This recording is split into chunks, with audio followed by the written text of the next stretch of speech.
Hey guys, and welcome back to another episode of The Grave, the podcast where I talk to friends, family, and even strangers about their paranormal experiences. If you listened to last week's episode, you will already be aware that this week's episode is part 2 of Carmine's experiences.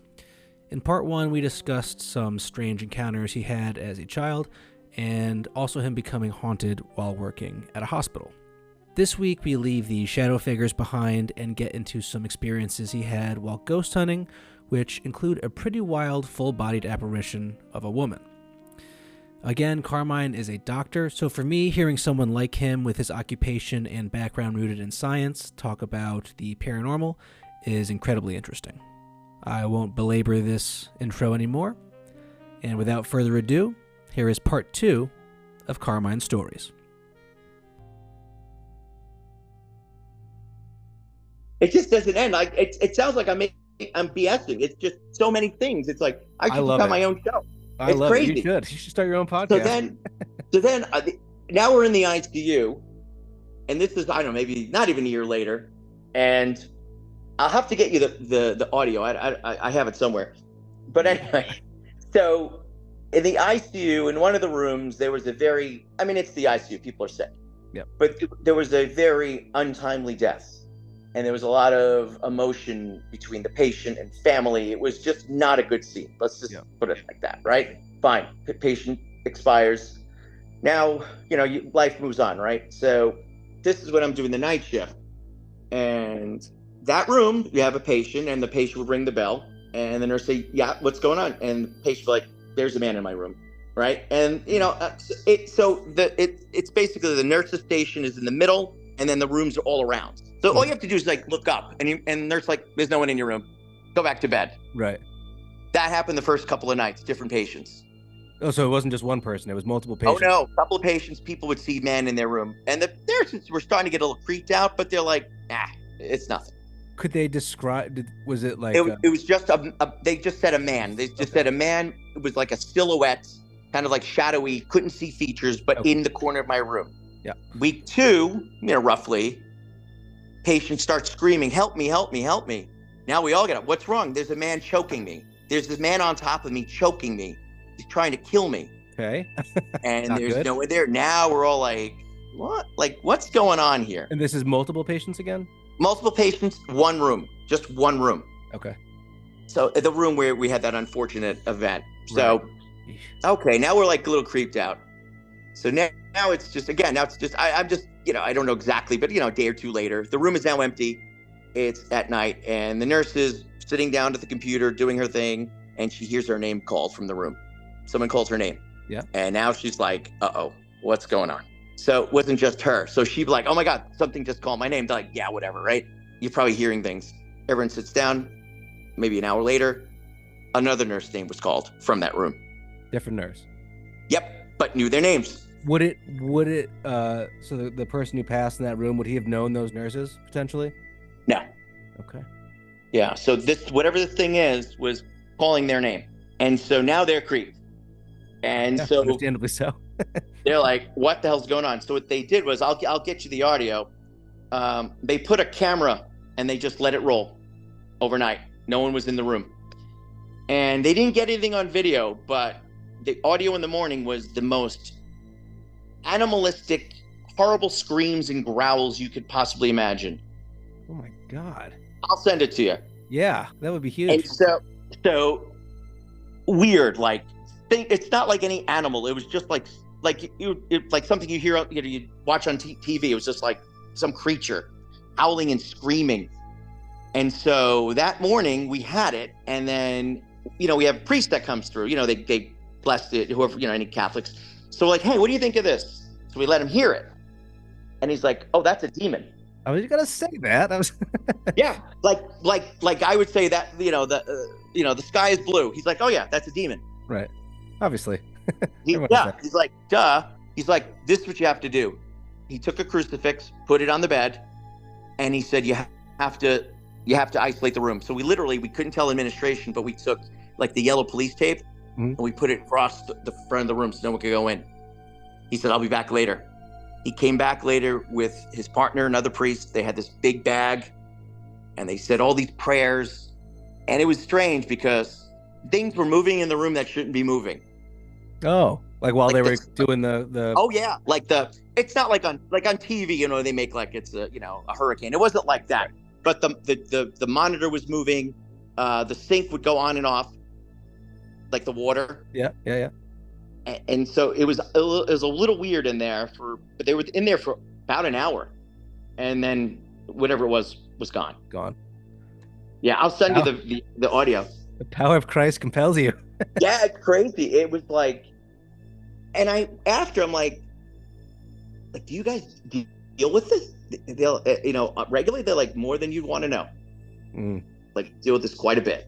Yeah, I feel like priests are like sneaky like that. They're like, yeah, you know what? This is not like I deal with this constantly. This is. Yeah, he's like, oh yeah, and like the way he said it, he's like, oh yeah, that's a demon.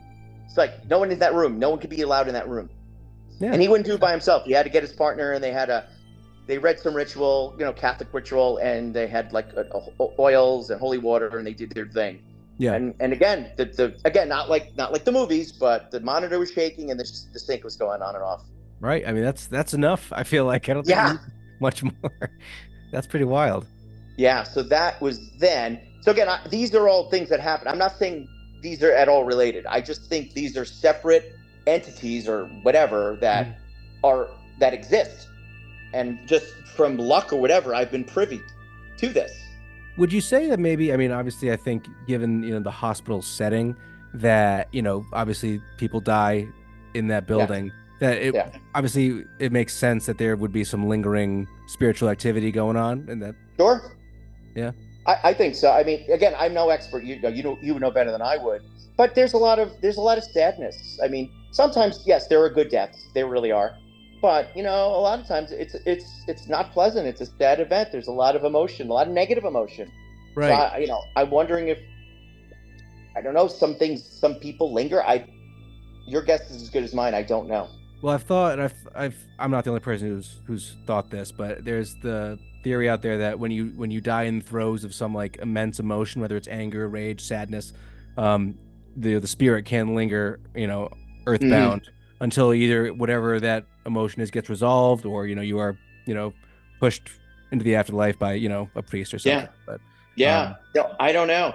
So yeah, that was we joke to this day that the nurses had the demon in the ICU. We still joke about it because that's what they called it, and like it was real. It was wild. Yeah, that sounds pretty crazy. I mean, and so after the cleansing though, or the exorcism, or whatever they ended up doing, all activity ceased in that room. Up until recently, yes. It came back? There's something going on, but it's not as pronounced. Okay.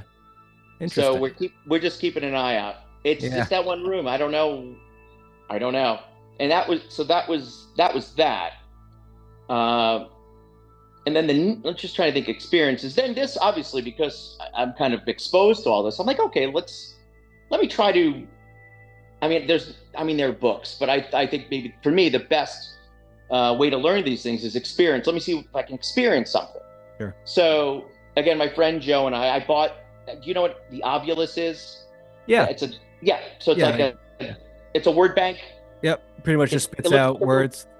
Yeah, it looks like a little TV.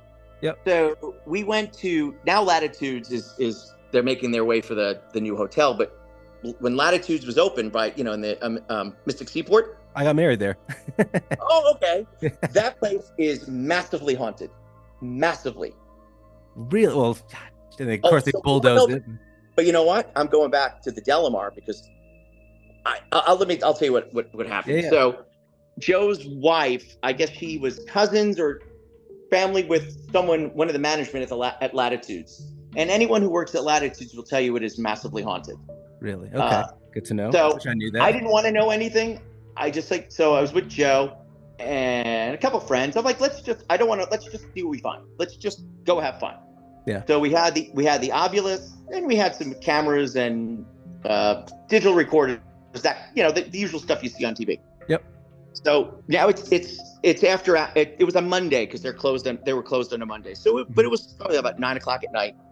So we go into the kitchen. We go downstairs. Yep. And so we have our Ovilus, and we're just looking around, and what do I know? I'm like, okay, let me kind of mimic what they do on TV, because I don't know what to do. Yeah. So I'm like, all right, hey, hi, my name's Carmine. I live in Mystic. Anyone here, want to make themselves known? I just wanted to be respectful and just talk. Yeah. Right. So nothing. And then, because now it's a huge kitchen, and it's like industrial kitchen, so they have 1,000 gallons of mustard and all this kind. Right. So we walk right by the mustard, and there's like big tubs of it, and the ovulus says mustard. Like, okay, cute coincidence, right? Good point. Yeah. Take 2 steps forward. We're right next to the ketchup. Ovulus says ketchup. So like, oh, this is fun. So now we're all excited. So like, okay, so we walk a little further. Now we're by cake batter. Cake. Fair. All right. And it does this 10 times in a row. Oh, really? Just picking out certain items and everything we walk by. So after, I'm like, oh, well, thank you for acknowledging you're here. I'm like, obviously something's here, because it knew everything we walked by. Right. So everything we walked by, it named. And then we went in the back where there was paint, painting stuff and plumbing stuff. Yeah. And we're by big gallons of paint, and then it says paint. So it was following us, whatever it was. That's kind of cool, though. Yeah, that was cool. So that didn't feel scary. That felt like, oh, we're connecting with something. Right. If it's one word, I would say coincidence, but literally it was 10 in a row. Yeah. 10 hits in a row. Right. That's pretty impressive, actually, for whatever it was. Yeah. So then I'm like, okay, let's get a little more specific. I'm like, can you name anyone who works here? And it named 2 names of 2 of the cooks. Really? Yes. Wow. Because that's crazy. That's just not chance. Like that thing, it literally it's is amazing, just right? So and I'm like, yeah, ovulus full, whatever. Yeah. Like, so anyway, now we decide, all right, let's split up, because it's not scary. It's not like a demon. It's something else, and it could be just a spirit of a person. But it didn't feel. I felt fine. I felt comfortable. Yeah. Felt like just someone was telling me the items we were walking by. Yeah. Cool. So now I'm by myself in the kitchen. Everyone's kind of just spread out, and I'm looking around, and in the corner of my eye, in the periphery, I see steam, just steam. And I'm like, well, it's a big kitchen. There's dishwasher. I think nothing of it. Right. Then I look again, and the steam coalesces into a full body apparition. Full body apparition. Oh my God. Yes. It's a woman. I was going to ask. Okay. That's good. It's a woman in a dress in all white, but she's all white. Like, she looks like smoke, but in a form of a woman. And she's literally like 4 feet away from me. Now, here's the thing. Well, why don't you take a picture? I'm not thinking. I'm just looking. I'm just trying to, in the moment. I'm trying to take it in. Yeah. And it's pin drop quiet. She just glides right past me, all the length of the kitchen, and I'm yelling, Joe, get in here, get in here. By the time they get in, she just dematerialized into the wall. Wow. Now, a little background. I didn't know this because I didn't want to know anything. Most people who work at Latitudes long enough see the quote unquote lady in white. She has been seen multiple times, the lady in white. And I didn't realize this. My daughter, she was embarrassed to tell me, this was before, she saw the lady in white. On a separate occasion? Yeah. If you work there long enough, if you could grab people who used to work there, a lot of them will tell you they've seen the lady in white. Does she acknowledge your presence? No, she didn't. Okay. I was like, hi, like, hello. Like, I didn't know what to do. I'm so stupid. I didn't think to pick up my phone and start taping. I was trying to wrap my mind around what I was seeing. Sure. Well, it's just such a otherworldly experience. Like, I don't think I would definitely not be like, oh, let me take a photo real quick. I'd be like, oh my God. Yeah, I didn't think of it. And that's why I feel like, I'm like, I didn't think of it. Right. And so she just glided right across the room, didn't look at me, just looked straight ahead. It looked like, again, it's kind of that cliche Victorian era. That's what she kind of looked like old school dress. But you could make out like very. Oh, I can make out it's a woman. Oh yeah, it's a woman with long hair in a dress. Do you happen to know if there was any like history of a woman dying there, or? We couldn't find anything, but who knows? I mean, Who knows? Right. So that was just the kitchen. Oh God. Yeah. So anyway, again, it's something I saw. There are other witnesses. Like, I'm not the only one who's saying I saw a full body apparition. Right. Other people have seen the exact, and they all call her the lady in white. They're like, oh, you saw the lady in white? I'm like, yes, I did. Apparently. And they're like, yeah, so have we. And she just kind of glides around. Cool. That gives me chills. I know. That's why I'm waiting for this Delamar to be built, because I'm going to be starting to rent rooms there just to see if I catch anything. Yeah, like maybe, just because the place is gone doesn't mean the spirit is, type of thing. That's the thing. I couldn't tell you what she is. Is she a ghost? Is she what do they call that? Like a residual haunting? Yep. I have no idea. I couldn't tell you. All I know is I saw a woman in white gliding across the room, and it started out as uncoalesced smoke or steam, and then it came together as a woman. Do they see? Is she always seen in the kitchen, or is it throughout the? Only in the kitchen is what they say. Okay, interesting. Don't know what to make of it. That would make sense on like the residual aspect, like a tape, consistently. Yeah, exactly. Yeah, there's lots of theories on that. Again, I don't know. I just know what I saw. But I will tell you this: I didn't feel afraid.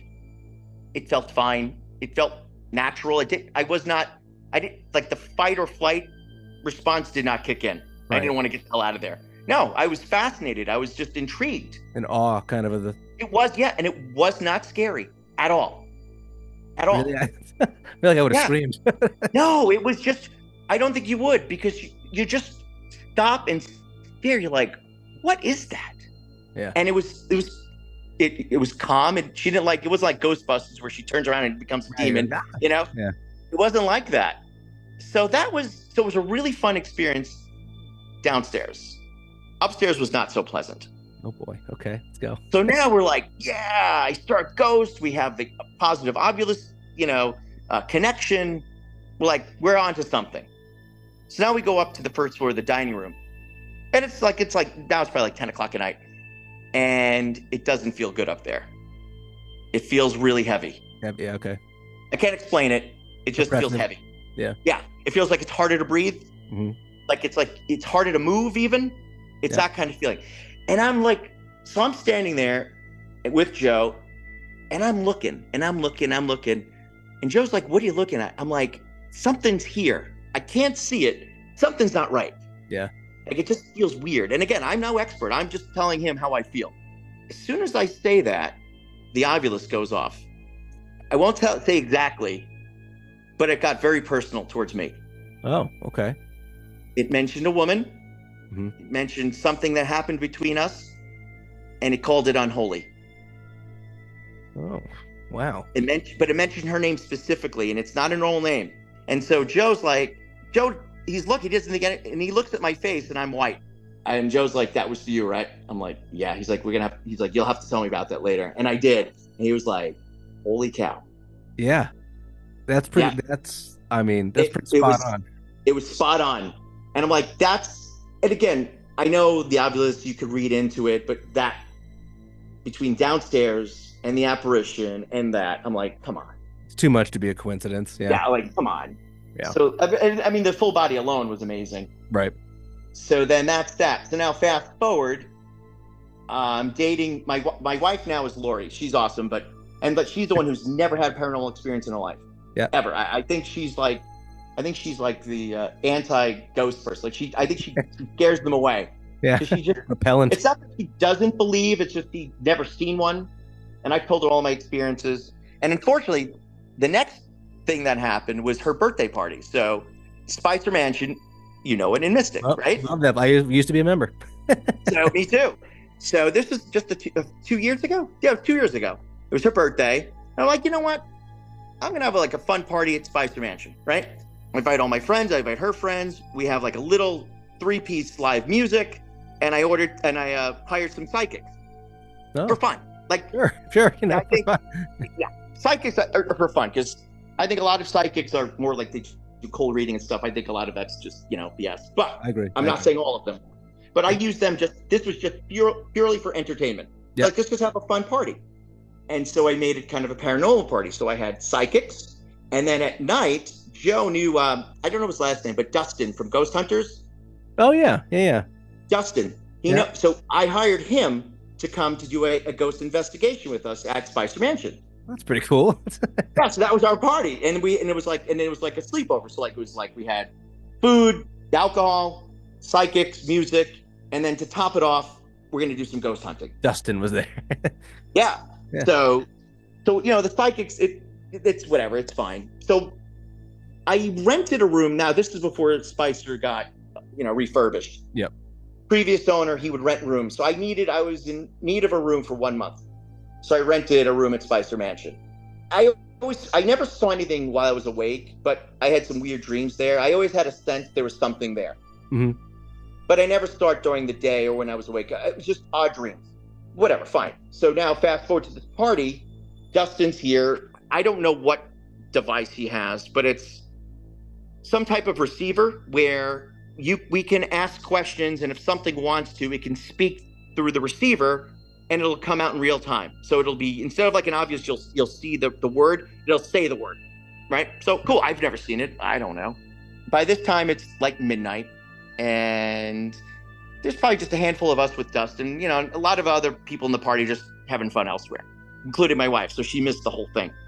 So, yeah, I know. So, and we're in the parlor, and that's the room I rented. So I'm like, so Dustin's like, anyone want to start? I'm like, hey, I'll start. Like, and again, I'm just very, very cordial and friendly. I'm like, hello. I rented a room here a few years ago. Does anyone here remember me? Just threw out a comment. Yes, Carmine. It answered. With a name. It said my name. Yeah. Said, yes, Carmine. And then Dustin looked at me. He's like, that's never happened. He's like, not that clear. Right. He was shocked. He's like, ask another question. I'm like, okay. Because I had dreams that there was a family out, and I'm like, I always had dreams there was a family here, and it says, no family. We are many. Oh, doesn't sound, well, that sounds, I don't know. I just think sounds like Legion. When I hear that. Yeah, exactly. We are many. Legion, right? Yeah. It sounds biblical. It sounds Legion. And then I asked that a few other questions, and it stopped, because I think the next question was, where are you? And it wouldn't answer. Right. Yeah. And then it kind of stopped. Yeah. And then other people tried, and nothing. But the first two questions it answered. It said my name, and it answered the question, we're not family, we are many. Yeah. So then we go to different rooms. Now we're upstairs at the top. Like there's like kind of an observation room. And I used to read up there. And I'm saying, hey, and I'm just trying. I'm like, hey, I used to read up here. Anyone remember? And they're like, yes, Carmine. Answered again. Back again. Crazy. But then that was the end of that. But Dustin heard it. He was shocked. He's like, I've never had that clear of a response ever. Yeah. It never mentioned anyone's name, and it never really answered questions like that. Well, it's also like your name is not necessarily a name you hear very often. No, it's not. Yeah, maybe in Italy, but not right. Yeah, not mystic. Yeah. So it answered the question, and again, my wife wasn't there to see it, but it, again, witnessed by many. Yeah. Again, me personally, I lack discernment. So is that something demonic that I shouldn't be talking to? Mm-hmm. I don't know. The fact that it said we are many, that kind of threw me off a little bit. Not that night. It was the next day when it kind of hit me. Right. Yeah. That sounded like when you said that, I was like, uh-oh, that didn't sound good. Yeah. It said we are many. And I'm like, whoa. So am I dealing with, like, as the Bible says, a familiar spirit? No clue. Yeah. I don't know. That was the most of those are kind of the physical experiences. And then to wrap it up, that dream I had as a kid, I was going through not a great time a couple of years ago. And I have a dream. And again, I have dreams every night. This is not a dream. This is something totally different. This is the blonde-haired. Now it's that being is back. Okay. Now I'm a 48-year-old guy. The dream is, again, it doesn't feel like a dream. It feels like I'm somewhere else. I'm in this empty room with only a desk in the middle of the room, and he/she, the same exact being, was sitting by the desk. And this thing said to me, you've been going through some stuff. I've been watching. Name your demon, and you will render him powerless. So I name it. I think I said Belcath, something. I don't know where it came from. I just named this name. It was like, I think I said Belcath, Belcath. As soon as I said this little thing came out of the closet, and it was standing there. It was little. It was like a little brown thing, like I used to see as a kid. Yeah. So in my dream, right away, I'm like, Jesus, help me. I wake up instantly. It's like a 400-pound sack was lifted off my back. That day moving forward, I never felt such freedom. It's the weirdest thing. Huh. So strange. It was the same little thing like I used to see as a kid. Came out of a closet. It was weird. It said, name your demon and you'll render it powerless. It almost sounds devil and God raging type of situation. Like that thing almost comes across as like angelic almost. Yeah. I was thinking that because I couldn't just discern if it's a male or female. Right. It's neither or both. It's not a man and it's not a woman. It's something between. Yeah. That's what kind of made me think maybe I'm dealing with something real here, because it wasn't the typical angel with wings and a guy with a sword. No, it was just this person with really blonde hair, and it was not a man and it's not a woman. And its voice was neutral. Like, it doesn't sound like a man and it doesn't sound like a woman. Right. Really strange. That's what I'm thinking. Maybe that was more than a dream, because that happened twice. Once when I was like 4 or 5, and then 40 years later. Yeah. No, and the timing of it's very interesting too, given what you were going through. Yeah. Strange. Yeah. And since then, nothing. Really, it's been quiet for years. Been quiet for probably, the last paranormal experience was with Dustin at my wife's birthday party. So 2 years, nothing. Okay. Well, I guess it's a good thing. I feel like you've been through more than most people have in a lifetime. I know. And it sounds like such BS, but it's all happened. People are like, you're full of it. I'm like, no, I swear, all these things happen. I don't know why. And I'm no wiser. I can't, I can guess what maybe certain things are, but a lot of it, I have no idea. So I have 2 questions to wrap up here. The first is, do you consider yourself or think of yourself potentially, I think you're certainly a sensitive person to the spiritual side of things, but do you think that you're more susceptible or open to it for any particular reason, or do you just think, that's just how God made you? I think that's how God made me. But now, to be honest, now I've been, because of all these experiences, what I'm trying to do now is the opposite. I'm not trying to seek the paranormal. Now I'm trying to seek God. So I'm going to church, reading the Bible. I'm going the opposite way. Very nice. So I think maybe that's why I'm not experiencing these things anymore. Okay, some armor of God type situation. Yeah, I believe that, and I've gone the opposite. I think it's too easy. Just again, this is just me, an editorial, just a personal opinion.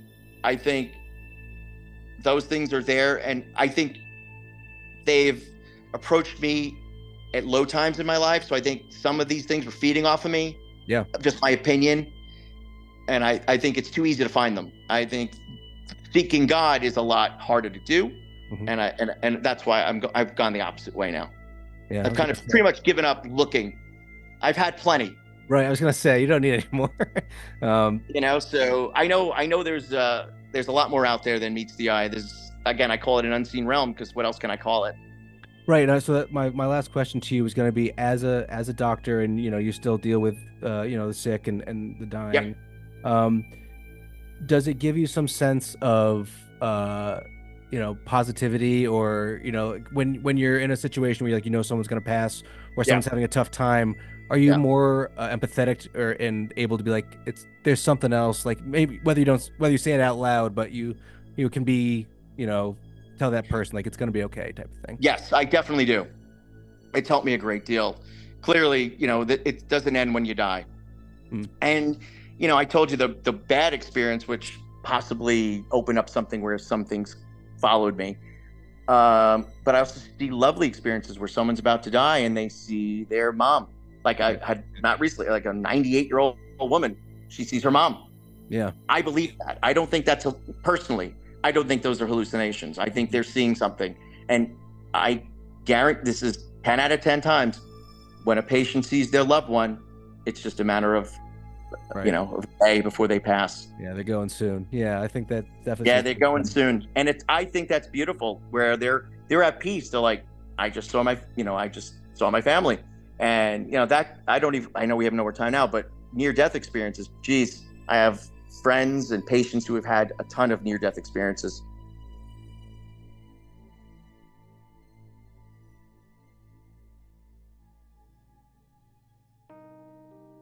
And that is going to wrap up Carmine's time here on The Grave. I have heard a lot of ghost stories, both for this podcast and elsewhere, and his are truly original in my mind. So thanks again to him for taking the time out to chat with me. I may also take him up on the whole NDE thing, as I find those very interesting. So hopefully later in the season we'll get him or one of his friends to discuss those. Next week we are taking a trip to Block Island in a somewhat different kind of episode, where a local ghost hunter regales us with some of the more notable hauntings on the island. Block Island is an island right off of Rhode Island and is notoriously haunted. It's also become a very popular summer destination, so stay tuned for that next Friday. As always, guys, thanks for listening, and I hope to have you all back for some more scary stories.